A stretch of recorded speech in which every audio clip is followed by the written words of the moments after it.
Hello, so I often travel back and forth between Kazakhstan and Canada. Usually I fly through Germany because there are no direct flights between the two countries. Other times I fly through Turkey, and this is the trip that I'm going to take you on. Hope you enjoy my little vlog. P.S. I use my phone, so apologies for the quality. First things first, when traveling, wear comfy clothes. Take a backpack instead of a handbag and bring a jacket because it can get cold on the plane.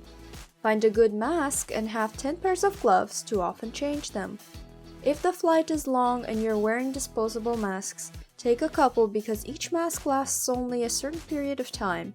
Make sure to check online for how long you can wear it. It is best not to take off the mask on the plane and eat food after you landed in a less populated area. We begin our journey in Almaty, Kazakhstan. Unfortunately, the duty-free store closed when I entered the waiting area, but it's small anyways, so you didn't miss out on much. The airport isn't large, definitely smaller than the other two you will see later. Business class is a small separate room where they give you drinks and food, and that's pretty much it. There's another area dedicated to business class, which is in a different building. There they have a lot of golden interior, almost too much gold, sofas, more food, and drinks. Here you can see social distancing at its best. Anyways, moving past the checkpoint, we get into the plane and we're in Istanbul. So far in terms of visuals, this is the best airport I've been in. Just look at that. It looks like mushrooms, but made out of metal. They've got so much stuff you can buy in the duty-free stores.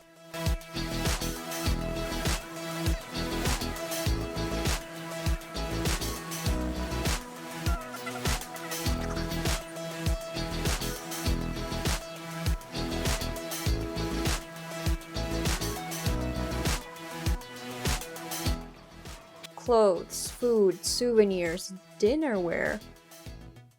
This is definitely a perk of touristy countries like Turkey. One cool thing I noticed, they have two kinds of toilets. The classic and the less commonly known squatting toilet. And here's the lounge area. The only place with limitless Wi-Fi. At the airport you could only get 1 hour of free Wi-Fi. After that, you gotta pay. Which I find upsetting. Just give people some Wi-Fi. We already pay so much for the tickets. I must say, here too social distancing was kind of non-existent. Anyways, my plane got cancelled and so I had more time to spare on exploring the airport and getting work done.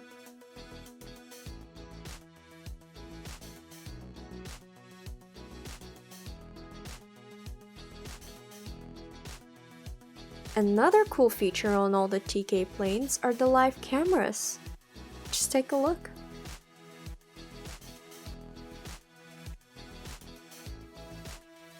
Snoring my way through the flight, we have arrived in Toronto. Now because our flight was delayed, Turkish Airlines gave me new tickets and then placed me in a hotel for the night because my flight was the following day. And I got plenty of room for a late night dance, so...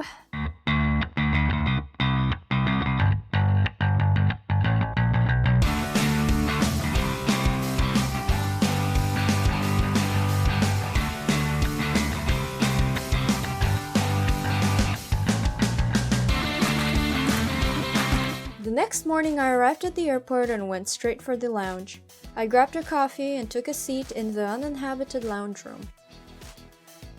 It was time to board, so I descended to the first floor and set my path towards the boarding area. Yet again, no social distancing whatsoever. At that point I thought, is there even a need to close all these stores? To be honest, I just really wanted to get something from Dylan's candy bar. Side note, none of the flights had spaced out seats and were full. Except the Fredericton flight, but that's because not many people were flying there. Also, the Air Canada planes didn't have any fancy live cameras. Slightly disappointed. In Montreal, The situation was empty. There were barely any people and almost everything was closed. Fret not, Tim's was one of the places that stayed open. And Bistro Trudeau, of course. That day was very nice and the clouds were pretty. I spent some time stalking the ground personnel parking away the plane and enjoying the sky while fooling around a bit.